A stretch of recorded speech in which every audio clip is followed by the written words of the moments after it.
difficulty, you have the privilege to ask a person who has information. You can very well go to an alim. What is the meaning of the word alim?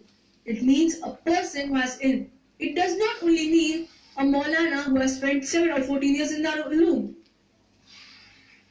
Suppose the Holy Quran speaks about science and you have a difficulty in understanding it.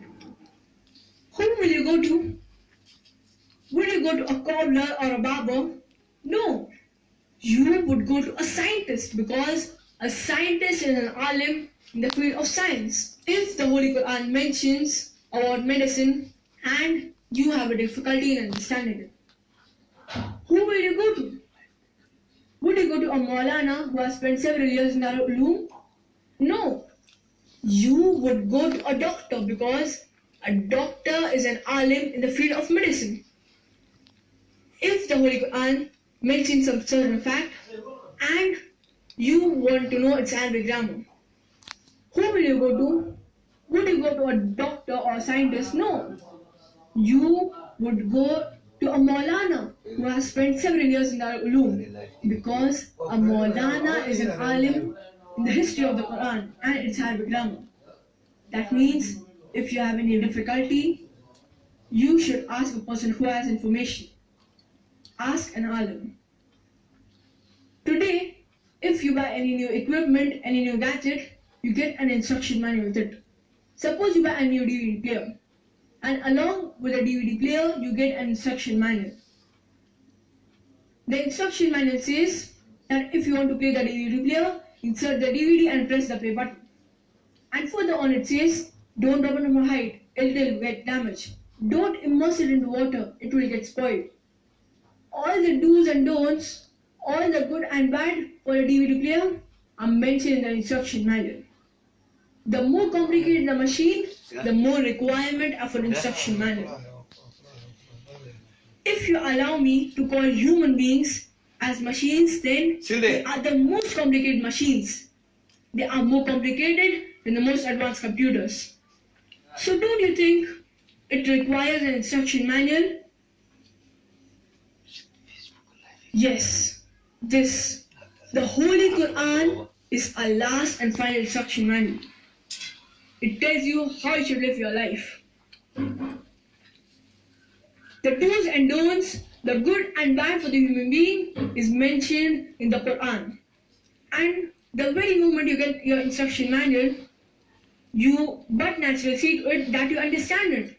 And if it is in a foreign language, you will probably have it translated, or you will take it to a person who can explain it to you.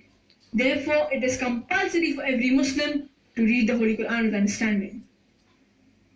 There are some Muslims who give an argument by saying that suppose you have a temporary license and you do not know how to drive a car, and you have an accident and you bang off the car.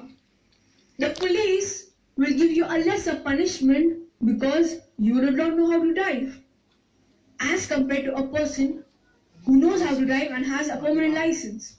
Similarly, we Muslims shouldn't read the Holy Quran, and then if we commit any sins, Allah will give us a less punishment because we were ignorant.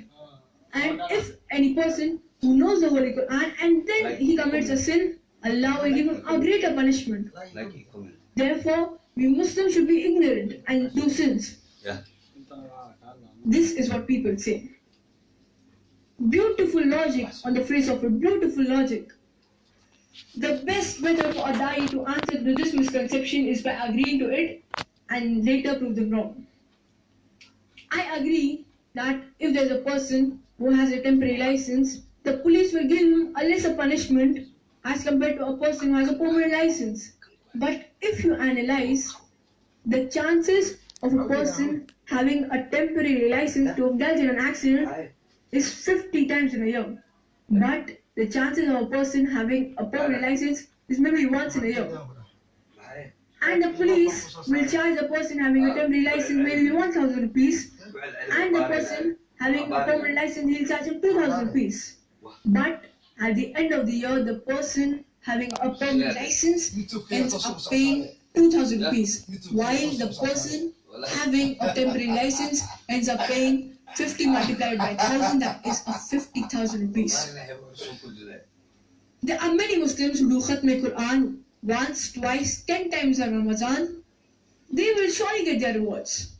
But I suggest them, instead of reading the Holy Quran twice in Arabic, it's better to read once along with understanding. You will get multiple times more rewards. Why?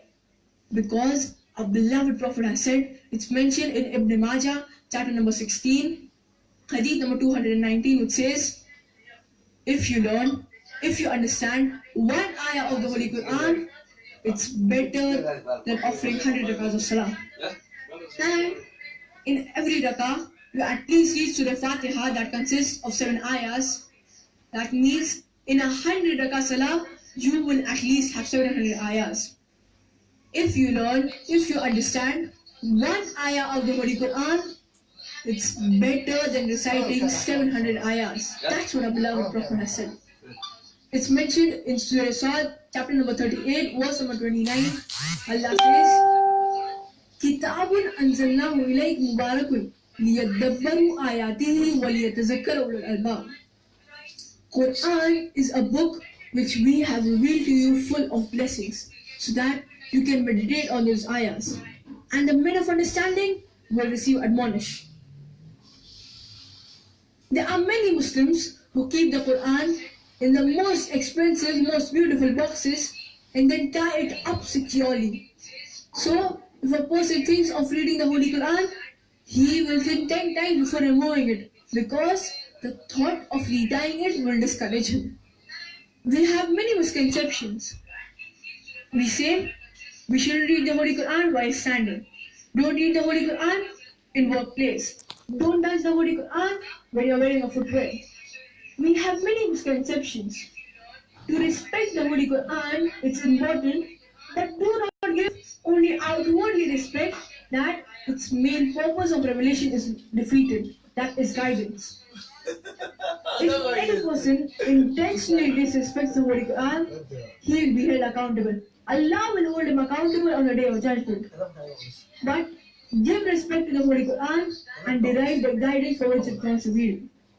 There are many people who read the Quran but they do not acquire any guidance from it. It is compulsory for every Muslim to read the Holy Quran with understanding, and there are many ways of reading the Holy Quran with understanding. One of them is Tazakkur al-Quran, which means reading the Holy Quran with superficial meaning. You read the Holy Quran, but you understand its superficial meaning. This is very much possible even by reading it